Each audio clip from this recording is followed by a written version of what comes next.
Unang-una, ninong ko 'yan. Dapat magpa-hair follicle test siya dahil pinag-uusapan ng buong bansa na nagda-drug siya. Ah, Alam niyo, masabi ko sa inyo totoo, nung ikinakampanya ko ang dating Senador Bongbong Marcos pagka presidente, kinakausap ako ng ibang kongresista na ka-close ko. Sabi, alam mo Ronald, nagda-drugs yan. Kaya sana wag yan ang suportahan mo. Eh di syempre pinagtatanggol ko yung ninong ko, di ba? Ninong ko yan si Bongbong Marcos So ganun lang ang mga pangyayari. Hindi ko naman akalain na nung naging presidente ang aking ninong, biglang lahat ng tumulong sa kanya, kami sa Duterte Youth, ang Pangulong Duterte, ang Vice President Sara Duterte at ang iba't ibang opisyal ng gobyerno na tumulong sa kanya ay bigla na lang babaliwalain niya, 'di ba? Tinanggal pa nga ako sa National Youth Commission kahit fixed term ako. So, syempre lahat ng binlock ko sa Facebook, lahat ng inaway ko para ipagtanggol ang ninong ko dahil sinasabi nila drug addict yung ninong ko. Eh di ako napahiya tuloy kami dahil pinagtanggol namin todo, pinagtanggol ng mga taong bayan ng todo, 'di ba? Tapos ganyan ang mga pangyayari. Sa gobyerno natin, ang dami nangyayari. Binibenta ang ginto ng Bangko Sentral, mga bilyon-bilyon ng SSS, GSIS, PDIC at PhilHealth nililipat, panggawa ng karsada at iba't iba pa. So masasabi ko, ang epekto kasi ng the drugs, nandun sa utak na sa decision making, di ba? So bilang ikaw ang number one decision maker sa bansa, dapat talaga malaman ng bansa kung totoong nagda-drugs o hindi ang ating Pangulo, ang ating Commander-in-Chief. At kapag ganyan na pinag-uusapan na ng buong bansa kung nagda-drugs ba o hindi, dapat man lang, ang sagot ng Pangulo dyan, ipakita man lang niya through a hair follicle test na hindi siya nagda-drugs, di ba? Ang problema kasi, baka nagda-drugs noon, ngayon hindi na, pwede naman niyang aminin yon, di ba? Ang dami na kasing nagsasabi na nagda-drugs siya noon. So, pwede naman nagbagong buhay. Kaya lang, ang problema kasi kung Pangulo na, kung nasa Malacanang na, tas nagda-drugs pa rin, yun ang pinaka, di ba, kalokohan sa bansang ito. So, gusto lamang malaman ng mga Pilipino kung nagda-drugs pa ba ang ating head of state, ang ating Pangulo at ang ating Commander-in-Chief. At maipapakita ito through a hair follicle test. Yung sinasabi ng Pangulong Bongbong Marcos na wala tong kaugnayan sa public office is a public trust, mali yun.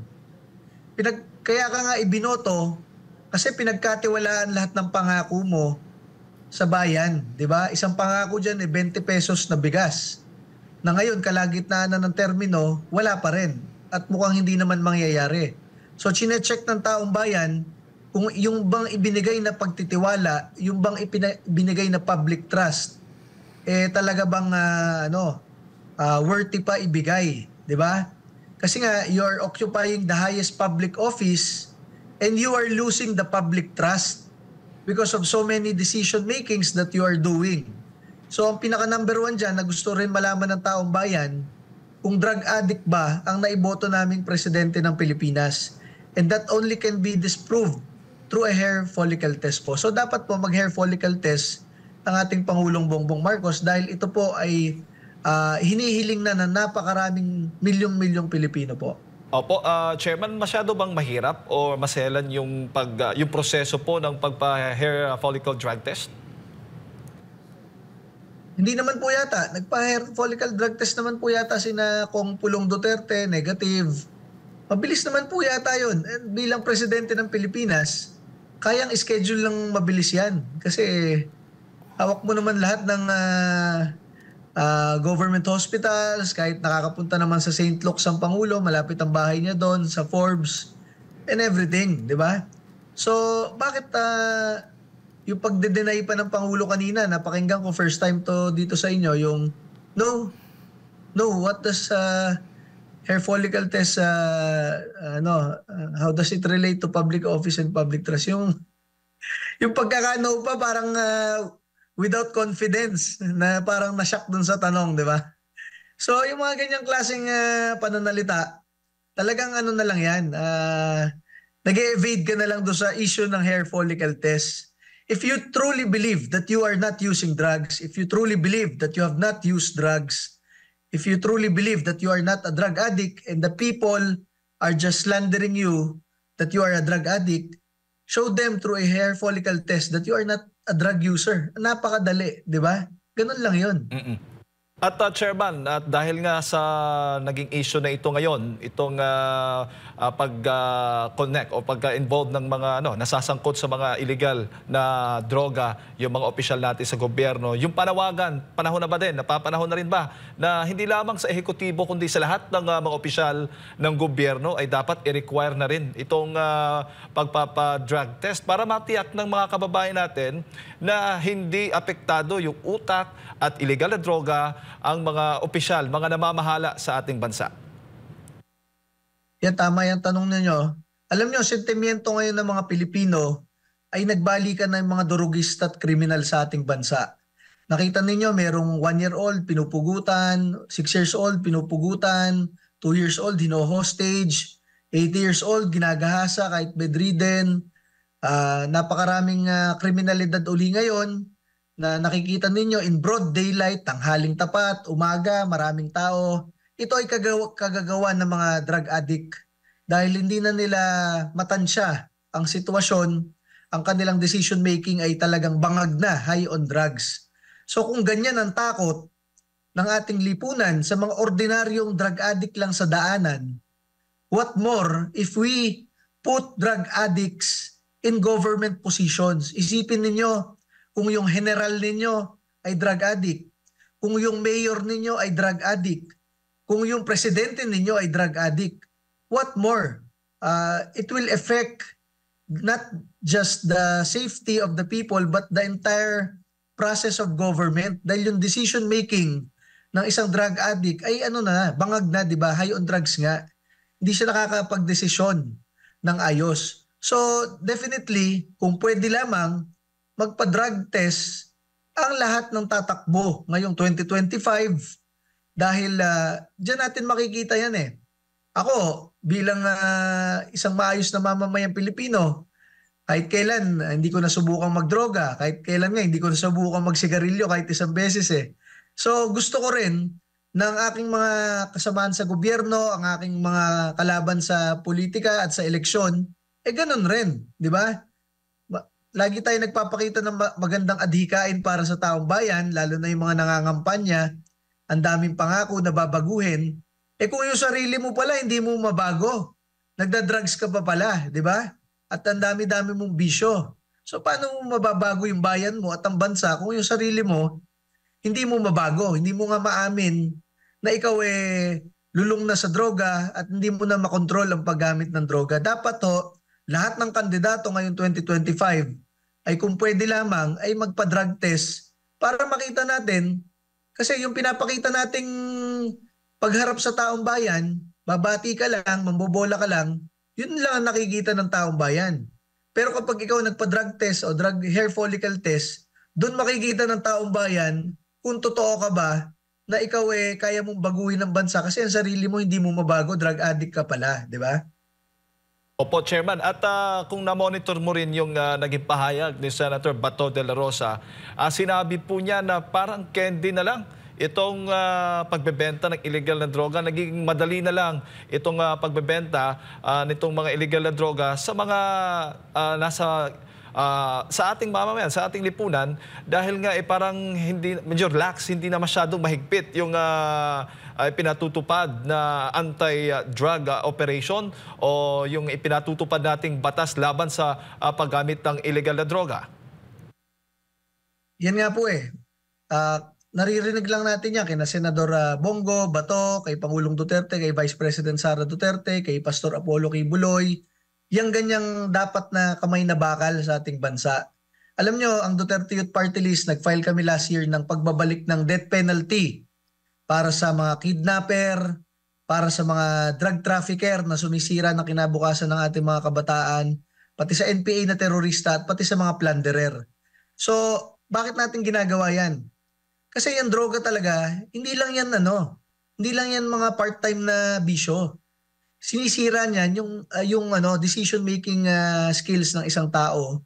And pag nahangong-hango na sa droga yan, mambibiktima yan ng kapwa Pilipino. Minsan nga kapwa pamilya niya 'di ba, nanggagahasa ng anak, nanggagahasa ng lola, mga ganyan-ganyan. So talagang dapat matigil 'yan. And yung bentahan ngayon ng droga napakalantaran na eh.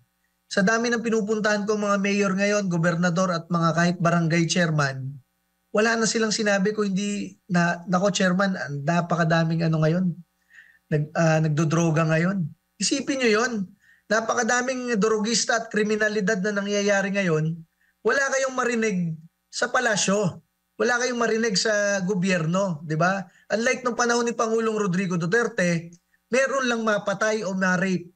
Nagwawala na ang Pangulo ng Pilipinas at inuutusan na lahat ng tropa ng gobyerno para hanapin yon, patay o buhay.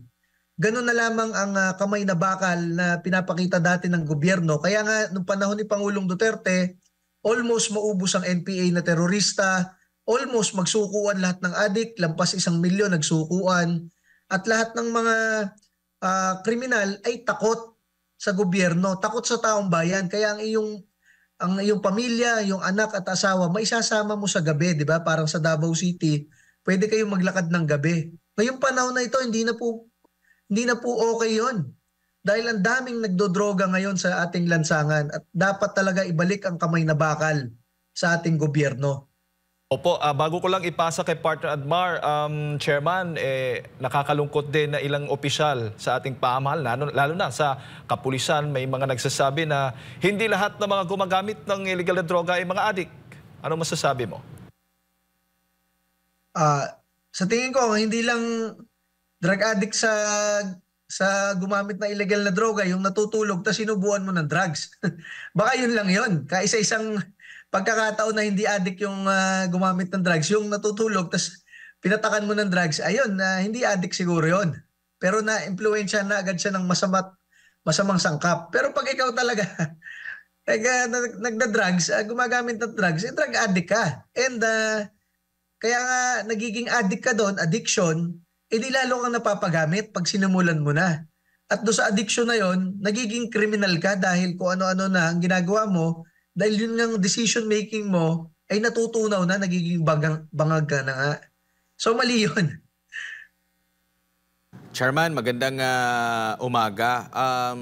Sa ibang Yes, mga boss. propesyon, sa ibang mga pag nag-a-apply ka ng trabaho, isa sa mga nagiging requirements ay itong ang pagsasailalim po ng drug test, no? So ano ba ang dahilan kung bakit needed nila na magpa-drug test? Para matiyak na nasa magandang pag-iisip sila habang sila po ay nagpe-perform ng kanilang mga trabaho. At itong mga trabaho na ito, hindi naman ito kagaya sa trabaho ng presidente na napakalawak at napakahalaga kasi buong Pilipinas nakasandal kumbaga sa kanya.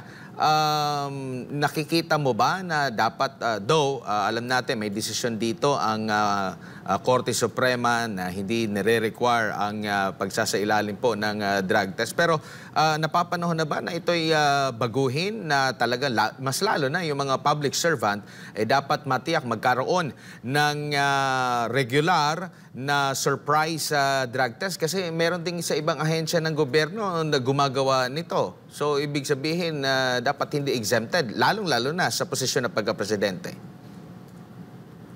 Alam nyo, tama yan eh. Yung Pilipinas kasi parang nagiging narco state na eh. Sa dami ng nagiging bentahan ng droga sa mga barangay at lansangan. Nagiging narco state na dahil pinapabayaan lang ng gobyerno. Hinahayaan na lamang. Madami ako nakakausap na pulis, sinasabi nila sa akin, "Sir, mahirap nga ngayong panahon na ito eh dahil ngayon pag nanghuli ka ng drug addict, minsan ikaw pa yung nakakasuhan ng human rights and everything.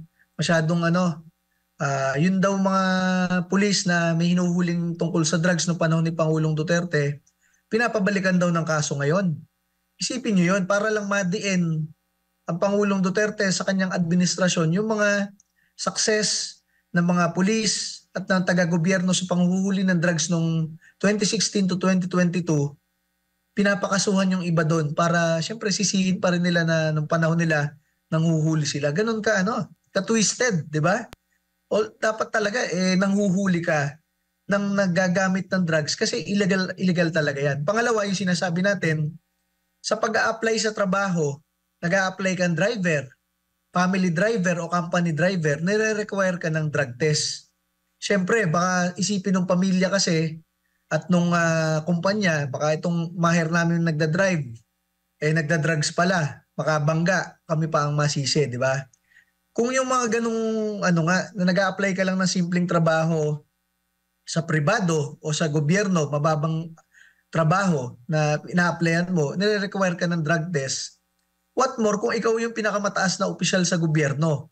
What more kung ikaw ay pinakamataas na opisyal sa probinsya at sa bayan ninyo, di ba?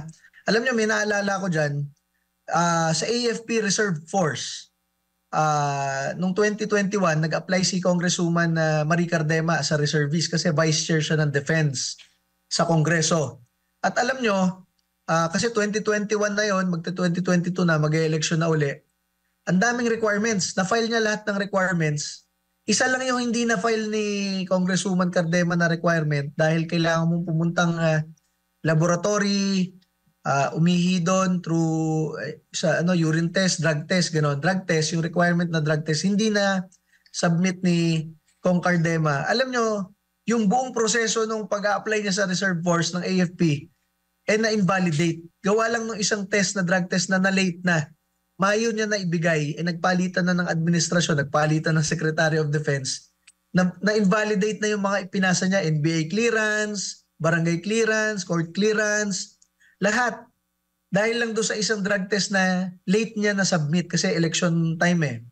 So, ganun ang requirement ng mga kumpanya, ng mga government offices patungkol sa drug test. Napaka-importante nun. Gagawin ka na nga lang reserve officer. Ikaw naman ang kongresista na lumalaban sa NPA. Ikaw naman ang kongresista na vice chair ng defense na may hawak sa armed forces. Pero ganun ka stringent yung tungkol sa drug test. Pag hindi mo na submit on time, yung buong proseso nawawala, 'di ba? Yung invalidate. So bakit kapag ikaw ay tatakbo bilang pinuno ng isang bayan, mayor, pinuno ng isang probinsya, gobernador, pinuno ng bansa, presidente at iba't iba pang tinatakbuhan ng mga Pilipino sa eleksyon, ba't hindi nire-require ng drug test? Yung ordinaryong pulis nga at sundalo nire-require ng drug test, yung pang commander-in-chief ng daang-libong mga pulis at daang-libong mga sundalo. Mas kailangan ng decision-making skills ng isang presidente at commander-in-chief, di ba? So dapat gawing requirement talaga yan at tingnan uli sa Supreme Court at sa batas na dapat i-require na sa ating bansa. Lalo na ngayong 2025 election, kung kaya pa, mag-mandatory drug test lahat ng kandidato ngayong 2025 at sa succeeding elections po ng ating bansa. Opo, Chairman, and alam natin na dumarami din ang mga nagiging kritiko ng kasalukuyang administrasyon sa Pangulo, doon sa kanyang kakayahan sa pamumuno dahil meron silang nakikitang mga parang red flag, no? Lalo na sa pag-lead sa ating bansa. Nabanggit mo nga, umugo nga itong sinasabing paggamit niya ng ipinagbabawal na gamot. Hindi po ba pagkakataon niya ito na mapaganda muli ang kanyang imahe at para kumbaga masampal sa katotohanan itong mga kritiko niya sa simpleng pag-undergone ng hair follicle drug test? Kasi kung mag-negatibo siya nito, papakita niya yung transparency sa pagkuha nito, tapos na. Ang bash ngayon, hindi na mapupunta sa kanya, puna ngayon, hindi na mapupunta sa kanya, kundi mababaliktad ang panahon, pupunta na doon sa mga nag-aakusa sa kanya. Yes, alam nyo, sa tingin ko napapalibutan kasi ng yes man. Itong aming ninong Bongbong Marcos. Lahat na nakapaligid sa Malacanang, yes nang yes lang sa kanya. And sinusulsulan siya, di ba? Alam nyo, dapat talaga magpa-hair follicle test siya. Alam nyo, sinasabi ng isang tao na nagkakaroon ng issue o nagkakaroon ng issue o struggle sa buhay, it is always an opportunity, di ba? In every issue, in every obstacle, it is also an opportunity, di ba? Kung ikaw ay binabato ng taong bayan na magpa-drug test ka dahil ang balita ng napakarami ay nagda-drugs ka, paano mo paano mo haharapin yung issue na yon? Paano mo isasampal sa pagmumukha ng napakarami na pahiya kayo, no? Isang hair follicle test lang. Makitang negatibo, edi pahiya ang buong bansa, tigil na yung issue na yan. Buong termino niya. Pag maipakita niya yon, bakit sasabihin niya na hindi pa confident yung pagkakasagot? No? No? Oh, why do I need to do that? Diba? Minsan nakikita mo rin sa pananalita and sa body language ng isang tao, di ba? Bakit ganun na lang? Ang dali-daling magpa-hair follicle test para matahimik lahat ng buong bansa dahil pinag-uusapan ka. Hindi lang ng mga kaaway mo, pati ng mga kakampi mo na nagda-drugs ka, Ninong Bong. So kailangan mo ipakita na hindi. Pangalawa, alam nyo, yung personality ni Ninong Bong, parang hindi niya ma-handle yung stress ng karamihan na na-encounter niya sa isang araw.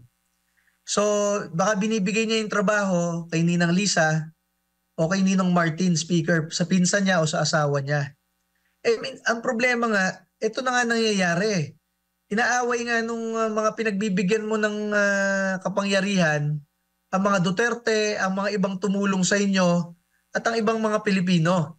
Napakalaganap ng kriminalidad, walang gumagawang aksyon. Napakalaganap ng drug abuse sa bansa, drogista sa bansa, walang nagsasalita.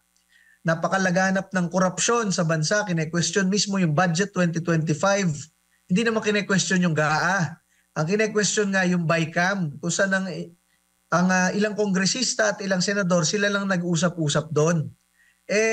Alam nyo, nung una hindi ko alam yung BICAM Pero nung tinext kami ngayong January na Duterte Youth Party List sa zero 2025 budget allocation through BICAM amendment, tinext kami ng appropriations mismo, committee ng House, doon namin na-realize na napakalaking kapangyarihan nitong BICAM na to na hindi natin nakikita, hindi transparent. Kaya kang tanggalan ng budget sa pag-uusap lang nila o kaya kang dagdagan ng bilyong-bilyong budget sa pag-uusap lang nila. Kaya nga nilang gawing blanco muna para lalagyan na lang nila afterwards, di ba? Ganyan ang mga pangyayari dyan sa BICAM na yan.